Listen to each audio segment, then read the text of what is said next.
እግዚአብሔር ጸሎታችንን አልሰማን ያለ የሚመስለን በካህናት ላይ ያላቸው እምነት እየቀነሰ ስለመጣ ነው። እውነት ነው፣ እኛ ኃጢአት እንሰራለን፣ ግን ኃጢአታችን ለራሳችን ትታችሁት እናንተ በእግዚአብሔር ብታምኑ ትጠቀሙ ነበር። ግን ነውር ለቃሚ ሆናችኋል። ከዚያ የተነሳ አትጠቀሙ። እኔ አሁን ሰሞኑን አይቻለሁ። የሄድኩበት ሀገር ገብቶ ይቀድሳል፣ ቀድሶ ሲወጣ ሲጋራ እያጨሰ ነው የሚሄድ ቄሱ። አሁን የኢትዮጵያ ካህናት ይሄን ብታየው አትሰቅሉንም? መሀል ከተማ ላይ ጳጳስ ሲያጨስ ነው አይቻለሁ። ጳጳስ እያጨሰ ምን ትላላችሁ? እስቲ አሁን ጳጳሱ ሲጋራ እያጨው ቡል እኔ ጳጳሳት ያጭሱ የሚል አዋጅ አልናገሩም፣ እነሱም አይሰሙኝም ብል ራሱ እሱም አይሰሙም። የእኛ ጳጳሳት እኔ አያደርጉም፣ አይሰሙም። ግን ማለት የፈለግኩት ሲጋራውን ቡል እያደረገ መጥተው እጁን ሳም አድርገው ትሄዳሉ ምዕመናን። እኔ ባይኔ እኮ ነው ያየሁት። ትናንት ራሱ አይቻለሁ። ዛሬ ጠዋት ነው የገባሁት። እነሱ እንደዛ ነው የሚያደርጉት እግዚአብሔር ጋር እንጂ ሰው ነውር ላይ አይደለም የሚጠረጠሩት። ጉልበታችን መምጣት ያለበት ወደ እግዚአብሔር ነው። እንድንጠቀም መጠጊያ ማድረግ ያለብን እግዚአብሔርን ነው። የዘመን ጉዳይ እንጂ ማንም ሰው ከእግዚአብሔር ተለይቶ የተጠጋበት አምባ ሁሉ አይረባውም፣ አይጠቅመውም። ከእግዚአብሔር የተጠጋ ግን ይኸው ኤልዛቤልን ታውቋታላችሁ አይደለም? ናቡቴን እንደዚህ አድርጋ አስገድላ፣ እሷ ግን በግንብ የተሰራ ምርጥ ቤት በዘመኑ ድንጋይ ተወርሮ የማይፈነቅለው ቤት በሙሉ ሰርታ፣ ሰረገላ የማይገባበት ቤት ፈርሳ፣ ቤት ሰርታ፣ በጦር የማይወጋ ቤት ሰርታ፣ ይገርማችኋል፣ ገለው አውጥተው በመስኮት ነው እንዲያውም ጎትተው የጣሏት። ደሟንም ውሻ ነው የላሰው። መጽሐፍ ቅዱስ ይናገራል። የሚያድን አምባ እግዚአብሔር። የሀብት አምባም አያድንም፣ የዘመድ አምባም አያድንም፣ የጦር የሰረገላ አምባም አያድንም። አንድ ሰው ብዙ ቀን ክፉ ነገር አልደረሰበትም ማለት መጨረሻው ያምራል ማለት አይደለም። ጽዋው ሞልቶ እስኪፈስ እግዚአብሔር ሊታገስ ይችላል። ትዕግስቱን የፈጸመለትና ሰው በቸርነቱ መጠቅመጥ ያቃተውለት ግን የፍርዱን ጽዋ ይቀደዋል። የሚያድን አምባ እግዚአብሔር። እግዚአብሔር አምባዬ ነው፣ ተጠግቼ የማልፍበት የሚያድን አምባዬ እግዚአብሔር። ዘመድም ስልጣንም ወገንም የጓደኛ ብዛትም መሳሪያም አያድንም፣ የሚያድነው እግዚአብሔር። ለዚህ ነው ኃይሌ ወፀወኔ ብሎ ወመድኃኔ የጨመረበት። የሚያድን አምባዬ አምላኬ ረዳኤ ወትወከል ቦቱ፣ ፈጣሪ እውነተኛ ረዳቴ ነውና እታመንበታለሁ። እውነተኛ ረዳቴ ነው ብሏል። እውነተኛ ረዳቴ ነው ሲል እውነተኛ ረዳት ማለት ምን ማለት ነው? እውነተኛ ረዳት ለምሳሌ አሁን ሰው እንጀራ አብልቶ እያበላ ብር ሰጥቶ ብር የሰጠውን ሰውዬ ቪዲዮ ይቀርጻል። ልብስ አልብሶ ቪዲዮ ይቀርጻል። አሁን ደግሞ በእነዚያ ሰዎች ላይም አትፍረዱ። እንደዚህ ስላችሁ አንድ ሰውዬ ነበር፣ የቅዱስ ዮሐንስ አፈወርቅ ልጅ እንዲህ ያለው፣ መምህር ሆይ ምጽዋት መመጽወት እወዳለሁ፣ ስመመጸውት ደግሞ ስመሰገን ደስ ይለኛል። ስለዚህ ውዳሴ ከንቱ ካለበት ጽድቁ አይጠቅመኝም ማለት ነው። ምጽዋቱን ልተወው ትላለህ ወይስ እንዴት ታላድርግ አለው። ተወው አለው። አይ ምጽዋቱን ተወው ካልከኝ ማነው ውዳሴ ከንቱን ተወው ካልከኝ ምጽዋቱን ምተዋለሁ አለው። በል እንግዲህ ከነ ውዳሴ ከንቱ መጽውት አለው። ምክንያቱም ሰው አዝመራ ዘርቶ ምንም ባይጠብቀው ለእሸት ያህል ጥቂት አያጣም። አንተም ከነ ውዳሴ ከንቱ ስጥ ዝም ብለህ፣ እግዚአብሔር በረዴቱ ዋጋ አይነሳህም አለ። ስለዚህ እገሌ መመስገን ፈልጓል አትበብ፣ ይፈልግ፣ እኛ ምን አገባን፣ ይፈልግ ማለት የፈለግኩት ግን እውነተኛ ረዳት የተባለው በመርዳቱ የማይመካ እግዚአብሔር ነው። በመርዳቱ አይመካም። ገብቷችኋል አይደል? አንዳንድ ሰው ሱሪ ገዝቶ አቀማመጣችሁን ሁሉ ኦዲት ማድረግ ይጀምራል። ሱሪ ከገዛላችሁ አንተ ጭቃ ላይ ለምን ትቀመጥ የሚል ሱሪቱን እያየ ነው እሱ ስለገዛ ግን ይችላል ነው። እኔ ያላየው እንደዛ የሚያደርግ ሰው አይቻል አውቅም። እንደሱ ነው የምታደርገው የሚል ማለት ነው። በይፋ መከራ የሚያያለ እውነት የሚመጻደቅ አሃ እንረጋጋ። በማን ላይ ነው ለዚህ የበቃል? አናውቅህም፣ ውሃ ቀቅለህ የምታድር አልነበርክም የሚል ሰዋል። እንደዚህ ጠቅ የሚያደርግ በነገር መርሽ እግዚአብሔር እንደዚያ በአሽሙር አይወጋም። ጸጠው ብሎ እውነተኛ ረዳቴ ነው ያለው እሱ ነው። እግዚአብሔር ሳይሰለች ይረዳል። ሳይሰለች ይረዳል። ሁልጊዜ ነው የሚረዳው። እግዚአብሔር ምንድን ነው የምትሉት? አንኮንዲሽናል ላቭ ነው የምትሉት መሰለኝ አሉ። የእግዚአብሔር ፍቅር ሁኔታ የለውም ማለት ምን ማለት ነው? ጥሩ ሰው በሆንኩ ቀን የረዳኝ እግዚአብሔር በረከስኩ ቀን አይተወኝም። ስለዚህ እግዚአብሔር እውነተኛ ረዳት ነው። ሰው ግን ቀን የጣለለታ ጥሎ ይሄዳል። እግዚአብሔር እውነተኛ ረዳት ነው። ሁሉ ነገር ሲያልቅ ብቻችን ስንቀር አብረውን የሚቆም እሱ ነው። የእግዚአብሔር ቤተሰቦች እግዚአብሔር እውነተኛ ረዳት ነው ማለት እሱ ነው። መርጦ አይረዳም። እግዚአብሔር አሽቃብጡልኝ አይልም። አሁን እኮ በጣም እኔ እንደው አንዳንድ ጊዜ ይገርማል። አሁን ለምሳሌ ለቤተ ክርስቲያን እንኳን ሰው ስራ ለመስራት ትሪትመንት ይፈልጋል። እንዲህ ይባላል እኒህ አቶ ገሌ በእውነቱ ለዚህ ቤተክርስቲያን ዋና ቀኝ እጅ ናቸው ካልተባለ ደስ አይለውም። ይሁን እንግዲህ እዚህ የዚህን ደብር አላልኩም፣ ኦል ኦቨር ዘ ወርልድ ነው። ገብታችኋል አይደለም? የዚህን ደብር ማለት ሳይሆን በቃ በአጠቃላይ ሰው እኔንም ጨምሮ ነው ትሪትመንት። በቃ ኮሚኒኬሽኗ ካላማረች ወይ አለቃው ወይ ሰባኪው ወይ መምህሩ ገብረ ስላሴ ወለተ ስላሴ መጣችሁልን አልተባለ ይሆን። እግዚአብሔር እንደዚያ አይደለም የሚል አሁን ዝም ብለህ መጣህ እግዚአብሔር ሆይ ሳንል ዝም ብለን እንዲሁ ቆም ምብንን ይሰማል፣ ልብን ያዳምጣል እግዚአብሔር። እለትሰምዑ ለሆሳሰ ልብ። ቆይ በኋላ የኔታ ይሉላቸዋል መላከ ገነት። እኔ በዚህ በጩኸቱ ዓለም ስለሌለውበት እሳቸው ይሉልናል። ይሄ መልካ ሕማማትና በጣም ደስ ይለኛል። ስለ ስላሴ የሚነገር ነውና እለትሰምዑ ለሆሳሰ ልብ። ደስ ሲል ስላሴ የልብን ሹክሹክታ የሚሰሙ የልብን አፍን አይተው ሳይሆን ነገር አሳምሮ ተናግሮ። እኛ እኮ ኮሚኒኬሽን ስኪል ተብሎ ኮርስ እየተሰጠን ነው። ሰው የሚወድልህ ወግ እንዴት አድርገህ ታዋጋለህ ነው ጨዋታው። መከራ አድርገህ ማዳመጥ አንዱ ስኪል ነው ምናምን። የሰዎችን ጥቅም አስቀድም፣ ምንትስ እንደዚህ በል፣ የቃላት ምርጫ ይኑርህ። እግዚአብሔር እንደዚያ ሳይል ጥሩ አድርገው ተናገሩ። ፍልስፍና ተምረዋል፣ ዲግሪ ያላቸው አነጋገር ይችላሉ። መግቢያው እንዴት ነው? ሀተታውሳ ኮንክሉዥኑ ጥሩ ነው አይልም። እግዚአብሔር ልብን ይሰማል። ልብን የሚሰማ እግዚአብሔር ነው። ሐና የሳሙኤል እናት ሐና ምንም እኮ ነገር አላለችም። በልቧ ነበር የምታተኮትኩ። እግዚአብሔር የልቧን ይሰማል። እግዚአብሔር የልቧን ይሰማል። ሌሎችም እና እግዚአብሔር ልብን ያያል፣ ሰው ፊትን ያያል የተባለ ለዚህ።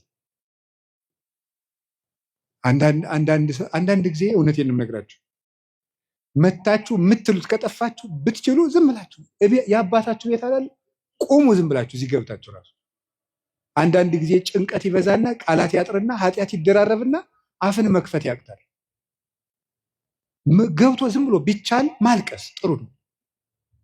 እግዚአብሔር ከሺህ ቃላት አንድ ዘላላ እንባን ይወዳል። እዚህ ገብቶ ማልቀስ እና እግዚአብሔር እውነተኛ ረዳቴ ነው። ወረት የሌለው ትናንት ረድቶ ዛሬ ችል የማይል አፍ ላይ የሌለው በሌላ ፍቅር የማይወሰድ ወዳጅ የማይለወጥ ስንለወጥ የማይለወጥ አባት እግዚአብሔር ነው። ደግሞ የማይደክመው የማይሰለች ለሁሉም የሚበቃ አባት እግዚአብሔር ነው። እኔ ለምሳሌ አሁን እንዳንድ የቤተ ክርስቲያን መነኩሴ አሁን ለምሳሌ 3 ሰዎች ሊያነጋግሩ ቢፈልጉ 3 ሰዎች እንዳነጋገርኩ መሽቷል ደህና ደሩ ቤት። እግዚአብሔር ይሄን ሁሉ ሰው በአንድ ጊዜ ይሰማል። ታዲያ እውነተኛ ረዳት አይደለም ነው? አንድን የቤተ ክርስቲያን አባት በጣም ትልቅ ሰው ቢሆን ሁልጊዜ ከሌሊቱ 6 ሰዓት ብትደውሉበት አንተ ስራ የለም ስርዓት አትይዝም በዚህ ሰዓት ይደወላል ሊሉ አይችሉም ይላሉ። እግዚአብሔር መንፈቀ ሌሊት ብንጠራው አለ። እግዚአብሔር ሊነጋ ሲል ብንጠራው አለ። እግዚአብሔር የትም ሆነን ብንጠራው አለ። ገደል ውስጥ ብንጠራው አለ። የረከሰ ቤት ውስጥ ሆነን ብንሰራው ምንድነው ሌሊት በምንጣፌ ላይ ሳለው ነፍሴ የወደደችውን ፈለግኩት ይላል መኃልየ ሰሎሞን ላይ። እና ይህን ምንጣፍ የሚለውን ሊቃውንት ተርጉሙ ይላሉ በኃጢአት አልጋ ውስጥ ተዘፍቄ ሳለው ፈጣሪዬን አሰብኩት። ውድቀት ውስጥ ሆነን ብንጠራው እግዚአብሔር ይሰማል። እግዚአብሔር እውነተኛ ረዳቴ ነው ያለው ለዚህ ነው።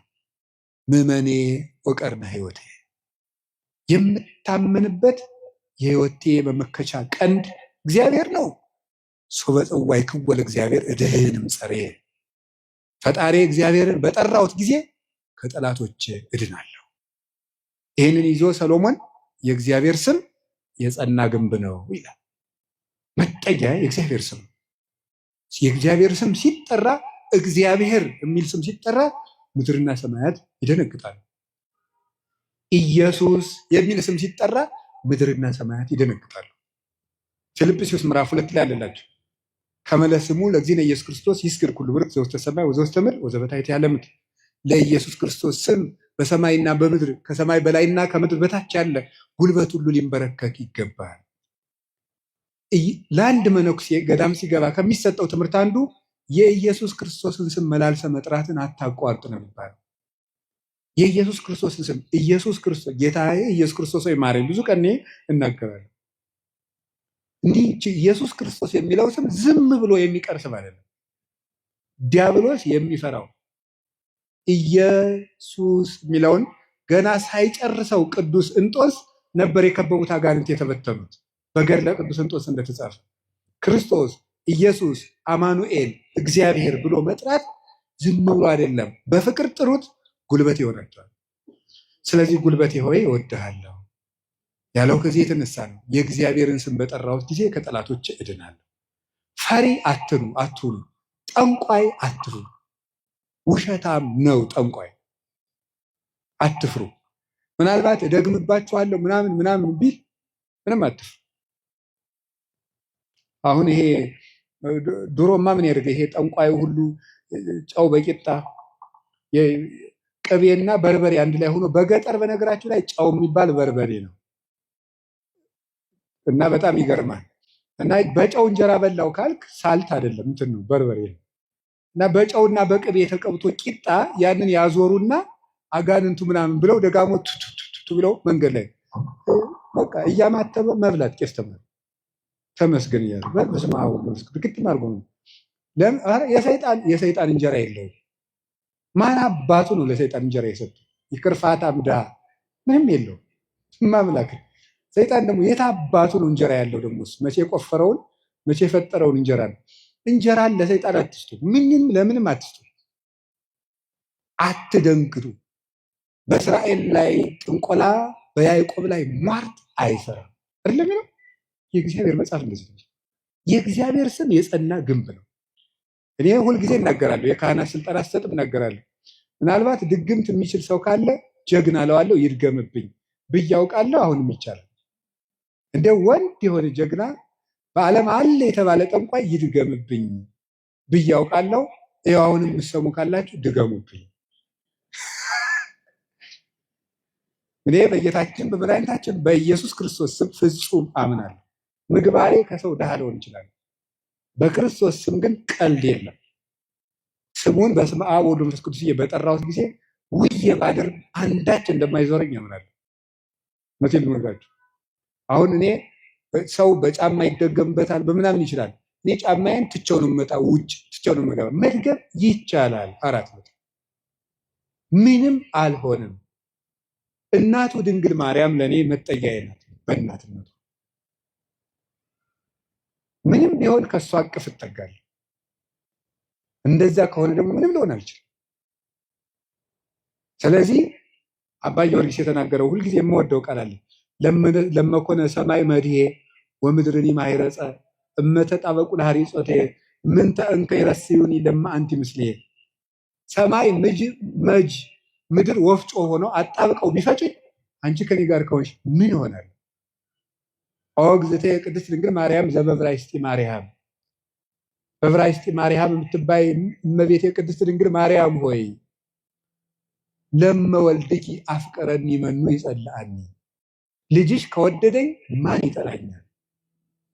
ፀሐይ ይሴብሐኒ ወወር ይባርከኒ ወከዋክብት ይቀድሱኒ። ልጅሽ ከወደደኝ ፀሐይ ይዘምርልኛል፣ ጨረቃም ያመሰግነኛል፣ ከዋክብት ይዘምሩልኛል። በእኔ ላይ ማንም በጥላትነት መነሳት አይችልም ይላል አባ ጊዮርጊስ። ልጅሽ ከጠላኝ ግን ማን ይወደኛል? ሰውን ልላችሁ የፈለግኩት ፈሪ አትሁኑ። ጠንቋዩን ይሄ ምናምን ውሸታውን እንደዚህ የሚለውን አትስሙት። በደግም ባለው ማንም ድሪቶ የፈለገውን ቢያይ ፈሪ አትሁኑ። በሙሉ ልቤ የማምነውን ኢየሱስ ክርስቶስን እንዲህ ይናገራለሁ፣ እውነቴን ነው። ስለዚህ እግዚአብሔር የምዋጋበት የደህንነት ቀንዱ በሬ በቀንዱ እንደሚጠበቀው እኔ በእግዚአብሔር ተጠብቄ እኖራለሁ ይላል ቅዱስ ዳዊት። እግዚአብሔር ሁላችንንም ይጠብቀን፣ ከሌሊት ከሚሰብር በቀን ከሚወርጅ ያድነን መድኃኒዓለም። ሁላችንም በሰላም ወጥተን እንድንገባ ይፍቀድልን። ስለዚህ ጉልበቴ ሆይ በሉ እስኪ ምን አላችሁኝ? በሉ እንጂ። ስለዚህ ጉልበቴ ማለት ኃይሌ ማለት ነው። አሁን ትንሽ ነገር ስለዚህ ተናግሬ ትምህርቴን ለመቋጨት ልሞክር። ኃይል፣ በዚህ ዓለም ላይ ኃይል የሚባሉ ብዙ ነገሮች አሉ። የኤሌክትሪክ ኃይል አለ፣ የፊዚክስ ኃይል አለ፣ ሌላም ብዙ ኃይል አለ። እነዚያን ኃይሎች እዛው ትቻቸው፣ ግን በዚህ ደግሞ በማህበራዊ ኃይል በሚባለው ደግሞ ጥሩ ኃይሎች አሉ። እነሱ ኃይሎች ሶሻል ፓወርስ የሚባሉት እዛ ውስጥ ምን አለ? ለምሳሌ የመጀመሪያው እና አንዱ ኃይል የሚባለው የሞራል ፓወር የሚባላል። ሞራል ፓወር ማለት የስነ ምግባር ኃይል ማለት ነው። የስነ ምግባር ኃይል የሚባለው ሁለት ይከፈላል። የመጀመሪያው አርአያነት ይባላል። አርአያነት ብዙ ከሚናገር አንድ ድርጊት ያለው ሰው ዓለምን ይመልሳል። እንግዲህ በዚህ በፔዳጎጂ ትምህርት አዲስ አበባ ዩኒቨርሲቲ ያሳተመው አንድ መጽሐፍ ላይ እኔም አንብቤያለሁ። ሰዎች በመማር ማስተማር ሂደት ውስጥ መጀመሪያ የሚያስታውሱት ያዩትን ነው። መስማት መጨረሻ ላይ ነው። ወይም በተግባር አራቱን ባስቀምጠላችሁ ሰው የሚያስታውሰው መጀመሪያ ያደረገውን ነው፣ ቀጥሎ የተናገረውን ነው፣ ሶስተኛ ያየውን ነው፣ አራተኛ የመጨረሻ ደረጃ የሚወጣው ሰው የሚያስታውሰው የሰማውን ነው። ከዝቅተኛ ወደ ከፍተኛ በወስዳችሁ ደግሞ ሰው የሚያስታውሰው የሰማው ነው። በዝቅተኛ ደረጃ የሚያስታውሰው የሰማው ነው። ቀጥሎ ከሰማው ይልቅ ያየውን አይረሳም። ካየው ይልቅ የተናገረውን አይረሳም። ከተናገረው ይልቅ ያደረገውን አይረሳም የሰው ልጅ። ስለዚህ ሰውን ብዙ ከምትነግረው አሳየውን። አርአያነት ገዢ ነው እና በዓለም ላይ ትልቅ ተጽዕኖ አሳዳሪ ሀያላን ሰዎች የሚባሉት የሚያደርጉ ሰዎች ናቸው። በአርአያነት የሚያደርጉ የሚያስገድዱ ሰዎች ለጥቂት ቀን ሰው ፈርቶ ያገለግላቸዋል። አርአያ የሚሆኑ ሰዎች ግን የሰውን ልብ ሳይዋጉ ይገዛሉ ይባላል። አርአያ የሚሆኑ ሰዎች ዓለሙ ሁሉ ለምሳሌ አንድ ነገር እንገራችሁ። ቅዱስ እንጦንስን ታውቁታላችሁ አይደል? ቅዱስ እንጦንስ ግብፅ ሲገባ አንድ መነኩሴ ነው። አሁን በኢትዮጵያ ብቻ ስንት አንድ 2000 3000 ገዳማት አይኖር ኢትዮጵያ ብቻ። ለምሳሌ እኔ የምኖርበት ገዳም ብቻ 300 መነኩሴ አለ። ስለዚህ ምን ማለት ነው ተመልከታችሁ። አንድ እንጦንስ አልተዋጋም፣ የፈላስፎች የንግግር ጥበብ የለውም፣ ስብከት አልሰበከም። በኑሮው ግን የግሪክ ፈላስፎችን ሁሉ ወደ በረሃ እየጠራ መነኩሴ ያደረጋቸው። የአርአያነት ኃይል ከንግግር ኃይልም ከጦርነት ኃይልም ይበልጣል።